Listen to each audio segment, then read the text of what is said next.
Hello everyone, welcome to the Top Tech channel. Today, we're unboxing a US standard lever handle lock, YL57. Door frame cutout reference diagram, instruction manual.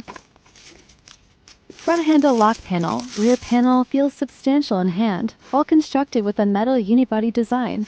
Battery compartment, space for battery case. IML keypad with numeric buttons. Fingerprint recognition area. Emergency key. 60/70th adjustable lock body. Securing screws, 3 PCS ensures reinforced handle stability. Hollow square spindle with wiring past our channel. Emergency key. Screw accessory pack, lock body strike plate. Battery compartment requires 4 AAA alkaline batteries. Insert the battery compartment. Wiring interface port. Battery cover. That's all for the unboxing. Next up, installation and setup. See you in the next episode.